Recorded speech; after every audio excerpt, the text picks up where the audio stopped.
For decades, the American dream promised that hard work would be enough, that if you showed up, did your part, and gave your best, you could build a decent life. But for millions of workers today, that promise has broken down. While productivity has soared and corporate profits have hit record highs, wages for the average worker have barely moved. Meet Maria. She's been working at Walmart for 7 years, full time. Never missed a shift she didn't have to. Every 2 weeks, her paycheck comes to about $950 after taxes. She's raising two kids in a one-bedroom apartment. Last month, she had to choose between paying for her son's asthma medication and fixing her car. She chose the medication. Now she takes two buses to get to work. Maria isn't alone. Millions of Americans work full-time for profitable companies and still struggle to make ends meet. But here's the question almost nobody is asking. What if the problem isn't that these companies can't afford to pay more, but that they simply choose not to? The truth is, most companies can. Because for decades, a growing share of profits has gone not to the people who create value every day, but to shareholders and executives at the top. This isn't a moral failure of a few bad actors. It's a system that has quietly shifted incentives, rewarding short-term gains over long-term stability. When labor is treated as a cost to be minimized rather than a partner in success, everyone loses. Let's start with Apple. In 2024, Apple reported a profit of $93.74 billion. Not revenue, profit. That's money left over after paying for everything. Salaries, factories, research, marketing, everything. Apple has 164,000 employees worldwide. Now here's a simple thought experiment. What if Apple took just half of its profit and distributed it equally among every single employee?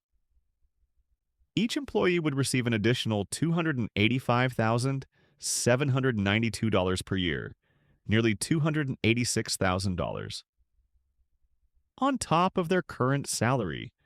Now, before you think that's crazy, let's look at more companies. Amazon. Profit in 2024, $59.2 billion. Employees, 1.56 million. Split the profit in half, $19,022 extra per employee per year. Walmart. Profit, $15.5 billion. Employees, 2.1 million. Half the profit, $3,693 per employee. Now, that might not sound like much compared to Apple or Amazon. But remember Maria? She makes about $25,000 a year. An extra $3,693 is a 15% raise. That's the difference between choosing between medicine and car repairs and not having to choose at all. Microsoft. 2024 profit of $72.4 billion. With 221,000 employees, that's $163,800 per employee if they split profits. These aren't small numbers. These aren't fantasy numbers. These are real profits that these companies actually made.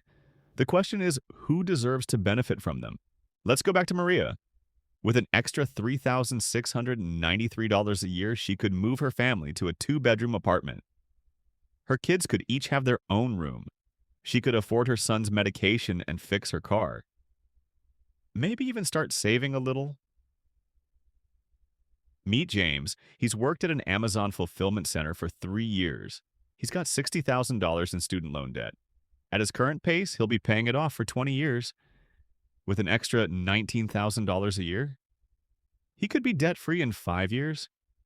He could start saving for a house, something he thought was impossible. This is Sarah. She's worked at a major bank for 12 years. She's terrified about how she'll pay for her daughter's college education. With profit sharing, she wouldn't have to take on debt. Her daughter wouldn't have to start her adult life underwater. This isn't just about money. It's about freedom from stress. And yes, better health, stronger families. The ability to plan for the future instead of just surviving the present. Now, maybe you're thinking, this sounds nice, but it could never work in the real world. Well, some companies are already proving that wrong. Take Costco. Under co-founder Jim Sinegal, Costco built a culture around paying higher wages and offering better benefits than their competitors. The result? Lower turnover, higher productivity, more motivated employees, and the company thrives. Bank of America pays a minimum wage of $20 an hour, well above industry standards. NVIDIA offers 22 weeks of paid parental leave for birth parents. JP Morgan Chase provides $20 minimum wage and 16 weeks of paid parental leave. And here's what's remarkable. Research by Just Capital shows that companies that prioritize their workers actually outperform the market. Taking care of workers isn't just morally right, it's good business. Here's what happens when workers earn more. They spend more. They buy homes. They fix their cars. They eat at local restaurants. They take their kids to the movies. They invest in their communities. Imagine every Walmart employee in a small town suddenly has an extra $3,700 to spend.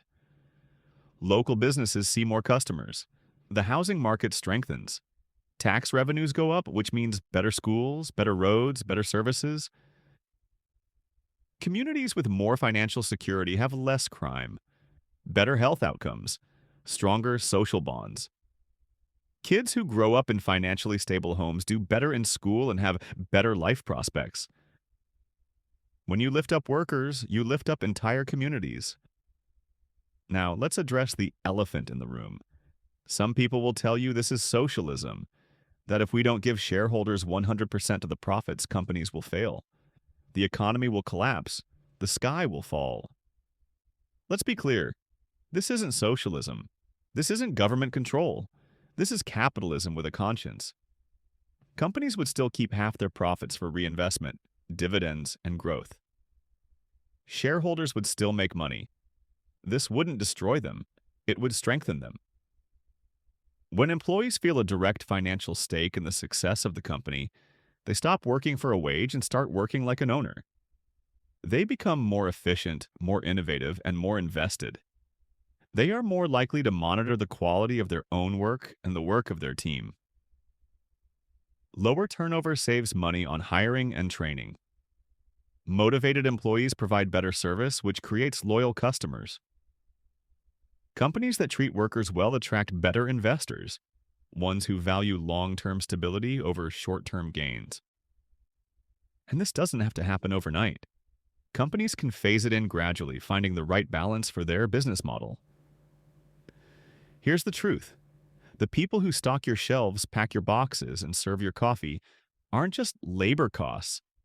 They're the reason these companies succeed. They're partners in creating value. They deserve to share in that value. This isn't about charity. It's about fairness. It's about recognizing that when workers thrive, companies thrive, communities thrive, America thrives. The numbers prove it's possible. The success stories prove it works. We're not talking about revolution. We're talking about evolution toward an economy that works for everyone, not just those at the top. The question isn't, can employers afford to pay more? They can. The question is, will we demand that they do? It's time to reimagine what's possible. It's time to build a system that is not only economically sound, but also morally just. To explore this proposal and the other solutions needed to fix our divided economy, visit our website and find the book, Divided We Fail. Subscribe to our channel for more insights.